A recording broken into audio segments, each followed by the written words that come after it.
आज ना भाकरी खायची अजिबात इच्छा नव्हती, त्यामुळे धपाट्याचं पीठ होतं. चला म्हटलं आज 2-4 धपाटाच म्हटलं करूया.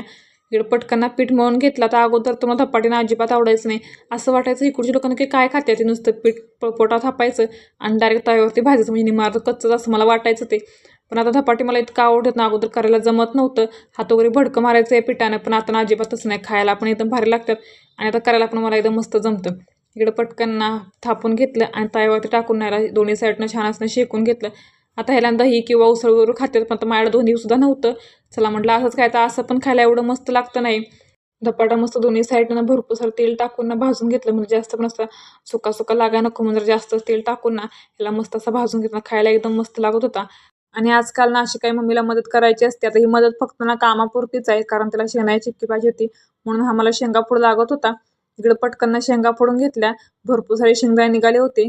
सगळे शेंगदाणा चांगला असं खमंग भाजून घेतले आणि इकडे गुळ पण बारीक कट करून घेतला. तर मला शेंगाची चिक्की काही जमतच नाही, कारण 2-3 वेळा मी ट्राय केली तर माझा पाक असा पूर्ण बिघडला होता. त्यामुळे मला शेंगाची चिक्की अजिबात काही करू वाटत नाही. चला म्हटलं आपण आपलं डोकं वापरून करूया. इकडे शेंगदाण्याचं मी सगळं कूट करून घेतलं, कारण असं केल्याशिवाय काही चिक्की जमतच नाही मला. कारण 2-3 वेळा मी ट्राय केली होती, तर एकदा केली ट्राय स्टार्टिंगला तर पाक एवढा असा कडक झाला होता की सगळी चिक्की तुटायचीच मुश्किल झाली. परतच्या वेळेस केलं तर इतकं वातड झाली होती चिक्की, तेव्हा मला पाक नक्की कसा तेच काय समजत नाही. मी असं बशीमध्ये घेऊन सुद्धा बघितलं होतं, तरी काय मला पाक काय जमलाच नाही. तेव्हा म्हटलं ह्यावेळेस असं कूट करून असं म्हटलं चिक्की करून घेऊया. पाकात सगळं कूट आणि सगळे एकत्रित करून किचन कट्ट्यावरती ओतून घेतलं आणि उलटण्यानं बारीक बारीक अशानं चिक्क्या पाडून घेतल्या. तर ह्याच्यामध्ये थोडासा गोड कमी झाला होता, पण चला असू दे. जास्त गोड पण नव्हतं आणि जास्त आळणी पण नव्हतं, मीडियम एकदम अशा मस्त चिक्क्या अशा झाल्या होत्या.